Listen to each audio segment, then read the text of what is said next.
Саламатсыздар, урматтуу телекөрүүчүлөр, эфирде кабарлардын жыйынтык точо чыгарылышы, студияда Асанбек Каракозуев. Алгач күндүн негизги окуялары менен таанышабыз. Башкы прокуратуранын кызматкери $100,000 пара алып жаткан жеринен кармалды. Ош шаарынын тургундары курулуштагы жүк көтөрүүчү крандан кооптонуп жатышат. Адамдар өтөт, машина өтөт, анча-мынча өтөт.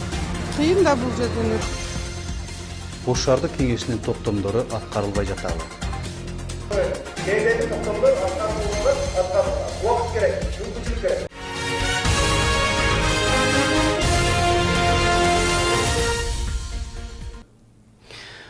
Башкы прокуратуранын тергөө башкармалыгынын башчысы өзүнүн иш бөлмөсүнөн $100,000 пара алып жаткан жеринен кармалды. Бул тууралуу Улуттук коопсуздук боюнча мамлекеттик комитетинин маалымат катчысы Раха Сулайманов билдирди. Анын айтымында 19 мартта УКМКнын алдындагы коррупцияга каршы күрөшүү кызматына жеке ишкер арыз менен кайрылган. Ал башкы прокуратуранын кызматкери мурда козголгон кылмыш ишин токтотуп берүү үчүн $200,000 талап кылгандыгын билдирген. Башкы көзөмөл органдын кызматкери ушул эле күнү кармалып, ага карата кылмыш кодексинин 304-313 беренелери негизинде кылмыш иши козголду. Шектүү жаран УКМКнын тергөө абагына камалды. Тергөөгө байланыштуу кармалган жарандын аты жөнү айтылган жок. Башкы прокуратура бул боюнча комментарий берүүдөн баш тартты. Айрым маалымат агенттиктери ал Кылычбек Арпачиев экендигин жазып жатышат.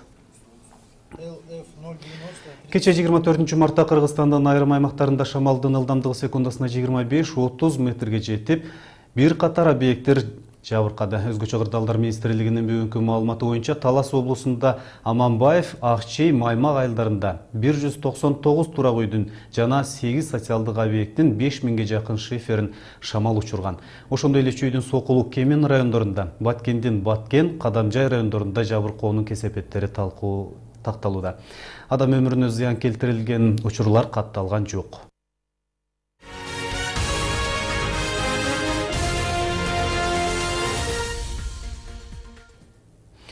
Темага улай, кече күнкү шамалдан Бишкекте курулуш иштерин жүргүзүп жаткан кран жолдо кулап түштү. Бакта жараша эч ким жабыркаган жок. Учурда Ош шаарында да курулуш иштери жанданып, көп кабаттуу үйлөр салынып жатат. Мында техникалык коопсуздук эрежелери сакталбайт деп тургундар кооптонууда. Ош таажысы деп аталган комплекстин курулушу адам көп болгон базардын жанында жүрүп жатат. Жүк көтөрүүчү крандын жылып туруучу бөлүгү болсо, эл өтчү жолго чейин чыгып турат. Ар бери өткөн кала тургундары төшүп кетпейт бекендигин кабатырда. Теманы улансын кабарчыбыз Назгүл Ахунова айтып бермекчи. 24 март күнү Бишкек шаарындагы курулуш объектилеринин биринде каттуу шамалдан кран кулап түштү. Кырсык иш жүрбөй жаткан учурда катталгандыгы үчүн бактыга жараша эч ким жабыркаган жок. Окуядан кийин эл арасында курулуш объектилеринде техникалык коопсуздук эрежелеринин сакталышынан күмөнсүрөө жаралды. Ош таажысы деп аталган комплекстин курулушу адам көп болгон базардын жанында жүрүп жатат. Андагы жүк көтөрүүчү крандын жылып туруучу бөлүгү эл өтчү жолго чейин чыгып турат. Кооптуу, аябай кооптуу атат. Талапка жооп бербейт да. Бу жерде адамдар өтөт, машиналар өтөт. Мындан кантип өтүшөт? Алысыраак болсо, бийигирээк болсо жакшы болмок. Адамдар өтөт, машина өтөт, анча-мынча өтөт. Кыйын да бул жерден өтүп. Кол бир нерсе түшүп кетсе, окуста. Түшүп кетет да бир нерсе, коркосун. Тургундарды чоочулаткан кран 58 метрден турса, жылып тургуч бөлүгүнүн узундугу 48 метрди түзөт. Курулуштун иш жүргүзүүчүлөрү объект жолго жакын болгондуктан башка жакка орнотууга мүмкүнчүлүк жок экенин билдиришет. Бирок элдин кооптонусуна негиз жок экенин айтышат. Алардын белгилешинче, кран тиешелүү кызматтардын көзөмөлүндө, алардын уруксаты менен коюлган. Бунун эч кандай кооптуу жагы жок. Бул кайсыл тараптан шамал болсо, ошол эле тарапка карайт. Эгерде биз ошол убакта стреланы шамалдан алып качып кое турган болсок, ошол кооптуу болуп калышы мүмкүн. А биз ошон үчүн бул стреланы шамал кайсы тарапка кеткен болсо, ошол эле тарапка турат. Шаардык экотех инспекциясы өткөн жылы бул имараттын курулушуна бир жолу эскертүү беришкен. Анткени алгач долбоордо көрсөтүлгөн аймактан крандан жүк көтөрүүчү бөлүгү чыгып кеткен экен. Бул арт жагы да карап туруп атат. Анан бул жакта кооптуу жагы, баягы жүк илинген жагы кооптуу да. Анан бул иштеп аткандагылар атайы бир долбоорлорду чийип туруп, анан ошо менен иштеш керек. Ал боюнча жүк көтөргөн жактары тротуар жаққа шықпаш керек да. Себебі ошо жүктү туура эмес илип койсо же туура эмес орнотуп койсо ошолор түшүп кетип, анан чет жактагыларга ошолор коркунуч туудурат да. А бул арт жагында андай жагдай жок. Ош шаарында азыр курулуш объектилеринин 5осунда жүк көтөрүүчү кран колдонулуп жатат. Анын 3өсү мунара, калганы релиз тибинде. Экотех инспекциясынын адистеринин айтымында мунара тибиндеги кран коопсуз эсептелет. Анткени 4 метрлик фундаментке негизги түрткөгө бекитилет. Фундаментке мондай беките турган анкерный болт дейт. Ушулар менен кошо куюлат дагы, анан ушуга бекилет. Бул крандар мындай шамалдан немеден өзүнчө кулап кеттүү коркунучу ошон үчүн жок. Ошо бардыгында мындай көрсөңөр, ар биринде 4төн болсо 16 анкерный болт бар. Экотех инспекциясынын адистери шаардагы крандарда шамалдын ылдамдыгы секундасына 14 метрге жеткенге чейин гана иш жүргүзсө болоорун айтышат. Шамал андан каттуу болгон учурда эреже боюнча талаптарды аткарып, ишти токтотуусу керек дейт.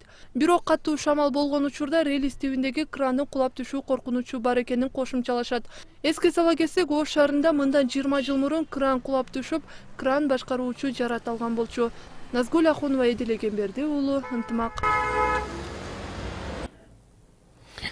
Ош шаарынын аэропортунан Түркия аркылуу Сирияга жөнөп бараткан Тажикстандын жарандары кармалганын бүгүн Кыргызстандын улуттук коопсуздук боюнча мамлекеттик комитетинен кабарлашты. Окуя 22 мартта болгон. 3 Тажикстандын жараны балдары менен Оштон Стамбулга учканы жаткан. Суроо учурунда алар Сирия, Ирак чек ара аймагындагы согушуп жүргөн кишинин интернет аркылуу чакыруусунан улам жолго чыккандыгын айтып берген. Кармалгандардын баары Тажикстандын күч органдарына өткөрүлүп берилди. 25 мартта акча алмаштыруу жайларында жана коммерциялык банктарда доллардын курсу 64 сомго чейин жогорулады. Акча алмаштыруу жайларында америкалык валютанын баасы сатып алууда 63 сом 63 тыйын, ал эми сатыкта 63 сом 86 тыйын болуп жатат. Бул жыл башынан бери доллардын кунунун көтөрүлүшү 5 сомго жакындады. Улуттук банк жагдайды жөнгө салыш үчүн кече валюта базарына 8,5 миллион долларды сатыкка чыгарды.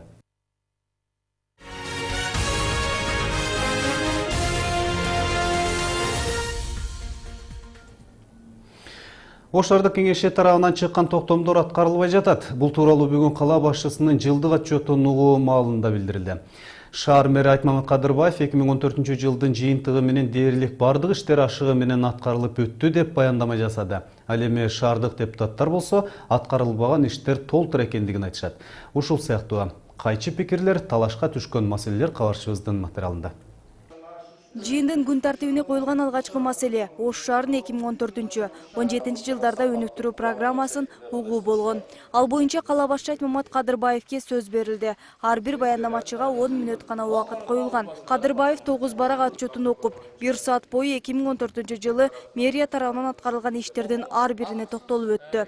Ал эми шаардык кеңештин депутаттары болсо өткөн иштерде эмес, шаарды өнүктүрүү программасына токтолуусун талап кылышты. Шаардын өнүктүрүү программасы жөнүндө сөз болуп аткандан кийин өзүңүздүн шаардын мэри катары кандай бир идеяларды көтөрүп, келечегине кандай бир демилгелерди көтөрүп, ошонун бир чечүүнүн бир перспективалары жөнүндө кандай бир өзүңүздүн ой толгоолоруңуз бар, келечек пландарыңыз бар. Мындай талаптар айтылганы менен Кадырбаев кайра эле аткарылган иштерге басым жасап жатты. Анын айтымында 2014 жыл Ош шаары үчүн оор болду. Ошого карабастан элди кыштан аман алып чыктык дейт Айтмамат Кадырбаев. 52 көп кабаттуу үйдү жылуулук системасына уладык. 5 от казаныбызды электроэнергиядан көмүргө өткөздүк. Андан сырткары шаарга 2 чоң 40 мегаваттуу трансформатор алып келип койдук. 2 чоң 16 мегаваттуу трансформатор алып келип койдук. 4 сомдон элибизге ардандатылган баада көмүр тараттык. Кала башчы минтип жашоочулардын көйгөйлөрүн толук кандуу камсыздай алдык деп баса белгиледи. Бирок эл арасында дагы деле чечилбеген маселе толтура. Бир эле мисал, шаардын бардык аймактары газ менен толук камсыз болгон эместигин шаар депутаттары айтышты. Элдин эгер көйгөйлөрүн эске алганда, биз элдин көйгөйлөрүн толук чече алган жокпуз. Аны толук мойнуна алышыбыз керек. Анткени проблема өтө толтура. Экинчиден, биз өзүбүздүн жергиликтүү бюджеттин эсебинен кылган иштерибиз аткарылды да. Ошон үчүн биз өзүбүз канааттанып эч качан болбош керек. Анткени анткени ошол эле жол маселелерин, пробка маселелерин, таза суу маселесин, социалдык маселелерди, балдар бакчанын жетишпегендери, мектептин жетишпегендерин толук аткара албай атабыз. Биздин бюджет өзү өтө аз болуп атат. Ошонун үстүнө биз азыр негизи кичи булактарды издеп, инвесторлор менен иштөө жолдорун көбүрөөк карашыбыз керек. Андан кийин депутаттар спортту жайылтуу жана өнүктүрүү боюнча аткарылып жаткан иштер боюнча маселени талкууга алышты. Шаардагы Ахматбек Сүйүнбаев атындагы стадиондун тазалыгы, шарттарынын начарлыгы сынга алынды. Стадиондо ар кандай иш-чаралар өткөрүлүп, андан каражат түшүп тургандыктан депутаттар акча жетишпейт дегенге ишенбестигин билдиришти. Андан соң стадионду спорт комитетине бириктирүү сунушу айтылды. Буга айрым депутаттар макул болсо, кээ бирлерине туура келбей, кызуу талкуу жаратты. Еш қандай иш жоқтықтан мен ошол аркага келип атам да, мына бириктирсек, может жакшы өнүгүп кетет деп. Азыр келип атасыңар. Хорошо, мына жаштарга берели орунду. Жаштарда кандай жакшы идеялар бар. Стадионду спорт комитетине кошуу маселеси мэрия тарабынан каралып чыккандан кийин гана ишке ашары маалым болду. Андан ары жыйындын жүрүшү шаардык кеңештин токтомдорунун аткарылбай жатканын талкуулоо менен уланды. Өткөн жылы шаардык кеңеш тарабынан 60 токтом чыккан болсо, алардын дээрлик жарымынан көбү аткарылган эмес. Эл өкүлдөрү аткарылбаган иштердин себебин билүүгө кызыгышты.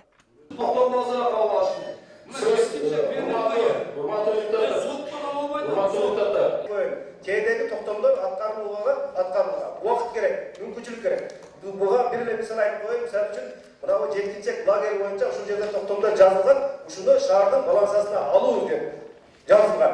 Бұл жерде өзүңүздөр билесиздер, жөн эле барсак, биз барып, же шаардын мэрия барып туруп, ушул давайте бергиле шаардын балансасына, ошол кызыл китебиңерди бергиле десек, аны эч ким бербейт. Жыйында билим берүү башкармалыгына да сындар айтылды. Маалым болгондой, Ош шаарында мектептерге окуучуларды кабыл алууга акча талап кылынып жатат.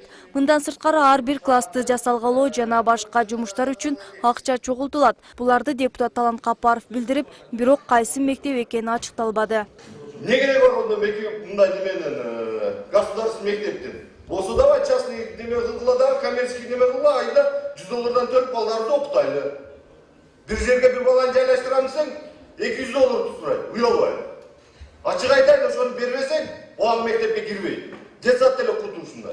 Мына депутаттар баардыгы карап турат, билип турат. Билим берүү тармагындагы коррупцияны жоюу маселеси боюнча башкармалыктын жетекчиси Куштарбек Кимсановго тапшырма берилди. Ал эми токтомдордун аткарылбаганы үчүн шаардык кеңештин аппарат жетекчиси Садат Маматалиевага сөгүш жарыяланды. Анткени ал токтомдордун ишке ашышын көзөмөлдөп турушу керек эле. Ош шаардык кеңештин 3-чакырыгынын кезектеги 16-сессиясына 45 депутаттын ичинен 35 депутат катышты. Күн тартибинде пландалган 7 маселе жана кошумча 7 маселе каралды. Адина Досумбетова, Замбузыриков, Ынтымак. Өкмөт башчы театрдагы банкет тууралуу кызматтык иликтөө жүргүзүүнү тапшырды. Бул тууралуу Азаттыкка өкмөттүн маалымат катчысы Гүлнура Туралиева билдирди. Анын айтымында өкмөт башчы маданият, туризм жана маалымат министри Алтынбек Максутовду чакырып, сахнада тасмал жайып, майрам уюштурууну айыптады. Учурда министрлик бул боюнча кызматтык иликтөө баштады. Вечерний Бишкек сайты шаардык кеңештин депутаттары опера жана балет театрынын сахнасында банкет өткөрдү деген аталышта макала чыгарган. Иш-чарага Бишкек шаардык кеңешинин бир депутаты Жумабек Салымбеков да катышкан. Бул кабар социалдык тармактарда кызуу талкууланып, ыйык сахнада ичип-жеп отуруш уюштуруу сындалган. Кыргызстанда Ислам мамлекети уюмунун ишмердигине тыюу салынды. Мындай чечим экстремизм жана терроризмди алдын алуу максатында кабыл алынган. Бул тууралуу бүгүн Улуттук коопсуздук боюнча мамлекеттик комитетинен кабарлашты. Маалыматка ылайык Бишкектин Октябрь райондук соту ушул жылдын 13 февралында Ислам мамлекети уюмун террористтик жана экстремисттик деп тапкан жана анын өлкө ичинде ишмердүүлүгүнө тыюу салган. Соттун чечими расмий түрдө 16 марттан тартып күчүнө кирди.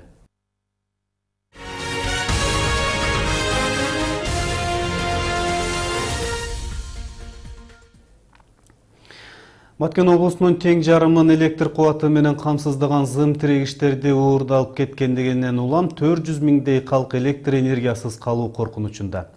220 киловаттык электр чубалгылардын темир тирегичтерин Баткен районунун Актурпак айылында жайгашкан участкасынан белгисиз адамдар кесип уурдап кеткендиги боюнча жергиликтүү милицияга кайрылуу болгондугу менен мындай жагымсыз иш токтогон эмес. Теманы аймактан кабарчыбыз улантат.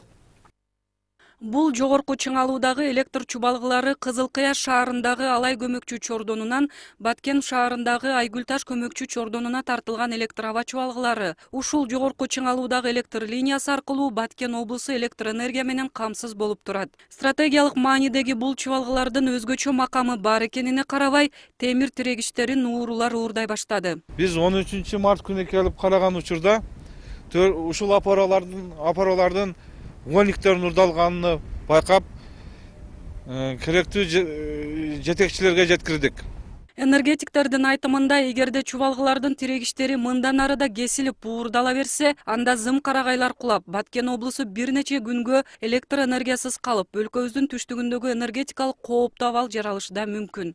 Бул угольниктердин төмөн жагынан 4 апораныкын уурдап кетишкен дагы. Эгерде бул угольниктер жок болгон учурда самалды бул жердеги самалдын катуулугунан жана аба чубалгынын зымдарды тартып тургандыктан булар кулап калуу коркунучу түзүлгөн да. Бул кулап калган күндө Баткен областы жок дегенде эле бир 10 күнгө светсиз калмакта, электр энергиясы жок болот. Анан кайра муну тургузууга бир 800-900 миң сом тегерегинде зыян келтирилмекте.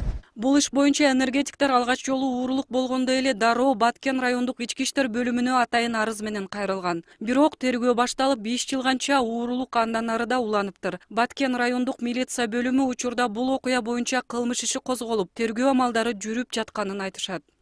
Айгүлташ подстанциясынын кызматкерлери тарабынан бизге билдирүү келип түшкөн уурулук жөнүндө. Себеби 15 март күнү жогорку чыңалуудагы электр линиясын белгисиз адамдар тарабынан уурдалгандыктан ал факт боюнча кылмыш козголду. 164 жанында 2 бөлүм 3 пункт негизинде азыр тергөө иштери жүрүп жатат. Бир эле Баткен облусу үчүн эмес, кошуна Тажикстан менен да электр тармактарын байланыштырып турган, стратегиялык электр байланышын камсыздап турган чубалгылардын атайын жасалган сапаттуу тетиктеринин уурдалганы 220 метрди түздү. Ээн талаада жасалган бул кылмыштын бети ачылып, абал жөн көрүлөбү же качан чубалгылар үзүлгөнчө абал ушул бойдон калабы эч ким так айта албайт. Мырзайым Жаныбек кызы, Медер Ниязалиев, Зайыр Омурзак уулу, Ынтымак. Өкмөт барак эксклавынын ар бир кожолугуна 200 миң сом төлөп берет. Бул каражатка тургундар кара суудан бөлүнүп берилген жерге үй салышмакчы. Өкмөттүн маалыматында курулушка карап акча 3кө бөлүнүп берилмекчи. Эске сала кетсек, 2010 жылдан бери Өзбекстан барак эксклавына жолду жаап койгон жана барактыктар Кыргызстандын аймагына кирүү үчүн 1 чакырымдын ордуна 300 чакырым айланып достук өткөрүү бекети аркылуу өтө алат. Бүгүн Жалал Абадта Коопсуздук 2015 биргелешкен командалык машыгуунун алгачкы жыйыны болуп өттү. Машыгуунун максаты чек арага жакын аймактарда кырдаал курчуган учурда куралдуу күчтөрдүн күжүрмөн даярдыгын текшерүү. Ал 2 этап менен жүрүп, 3 күнгө созулмакчы. Кененирээк Кылымжан Азамат кызы айтып берет. Жалал Абад шаар аймагында Коопсуздук 2015 аталышындагы 3 күндүк машыгуу башталды.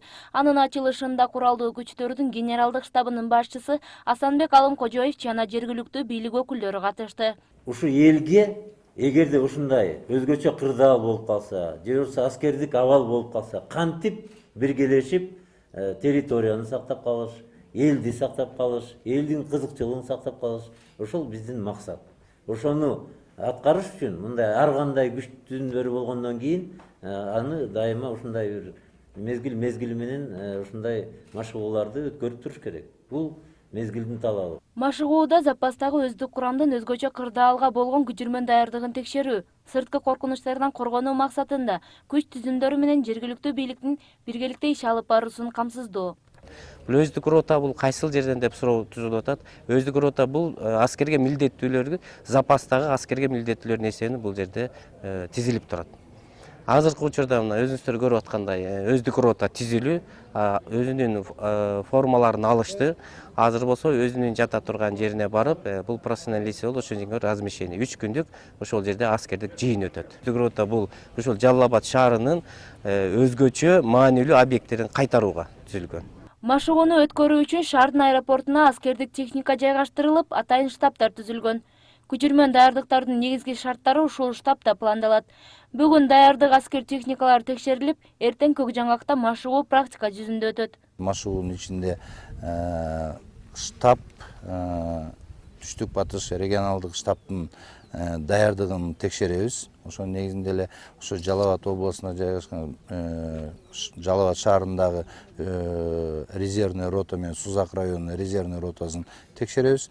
27-синде жыйынтык өтөт. Пландоо машыгуу президенттин жарлыгына ылайык былтыр Ош шаарында өтсө, быйыл Жалал Абадда уюштурулуп жатат. Кылымжан Азамат кызы Илхам Ибрагимов, Ынтымак.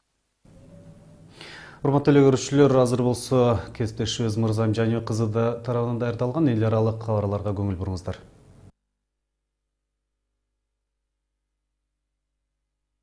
Германиянын German Wings авиакомпаниясынын учагы Франциянын Альпы тоолорунда кырсыкка учурады. Самолеттун калдыктары 2000 метр бийиктиктеги тоолордон табылган. Airbus 320 учагынын ичинде 144 жүргүнчү болгон. Анын ичинде 2 наристе жана 16 окуучу. Акыркы маалыматтарга караганда кырсыктан аман калгандар жок. Учакта Германия, Испания жана Түркиянын жарандары болгон. Кырсык болгон жерден кара жашыктардын бири табылды.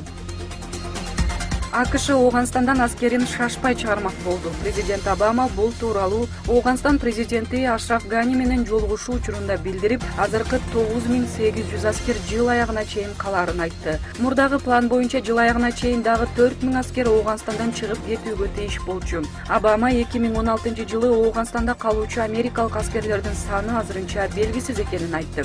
Ооган президенти Ашраф Гани башкаруучу Абдулла менен АКШда расмий сапарда жүрүшөт.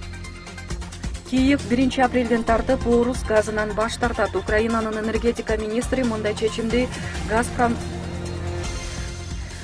Киев 1 апрелден тартып орус газынан баш тартат. Украинанын энергетика министри мындай чечимди Газпромдун баа саясатына байланыштуу дейт. Кыш мезгилинде Украин керектөөчүлөрүнө берилген арзан баадагы газ токтотулганы жатат. Москва аны узартууну азырынча чечпей келет. Көгүлтүр отту колдонууну азайтууга жетиш деп газды Европадан сатып алуу орустардан алгандан көрө арзан болот. Ошондуктан орус газын сатып алууга азырынча муктаждык жок дейт Украинанын энергетика министри. Бирок Украина жаңы жылдан тарта газ сатып алуу боюнча Орусия менен келишим түзүүгө камынууда.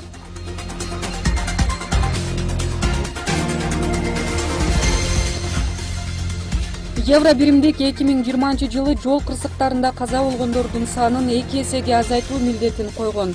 А бирок жыл сайын көздөлгөндө кырсыктар 8%га эмес 1%га гана төмөндөп жатат. Өткөн жылы жолдо 30 миңдей адам каза болгон. Шаркеттеги 28 өлкөнүн ичинен Болгария, Румыния, Латвияда жол кырсыктары арбын. Бул өлкөлөрдө айдоочунун смартфон жана сенсор экрандуу каражаттарга алаксышы кырсыктарга алып келип жатат дешет адистер.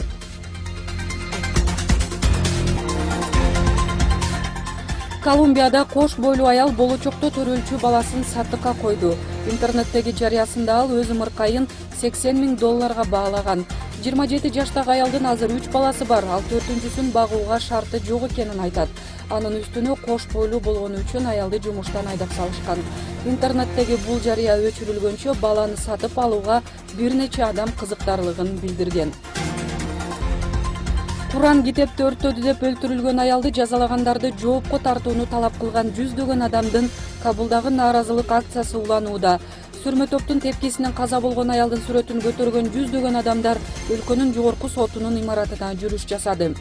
Диний мектептин 27 жаштагы студентин жаалданган топ 19 март күнү Кабулдагы чоң мечиттин сыртында тепкилеп өлтүргөн соң сөөгүн өрттөп, дарыяга ыргытып жиберишкен эле. Полиция өлтүрүлгөн аялдын Куран китепти өрттөгөнү боюнча эч далил табылбаганын айтууда. Бийлик бул окуяга байланыштуу 28 адамдын кармалганын билдирди. Урматтуу көрүүчүлөр, берүүбүздүн аягында Ынтымактын сайтына чакырып кетем. 3w.ынтымак.kg сайтынан ушул жана башка жаңылыктарды окуй аласыздар. Ошондой эле Ынтымак радиосундагы Транзит 161 маалымат аналитикалык берүүсүнөн уксаңыздар болот. А мен сиздер менен коштошом. Саламатта болуңуздар.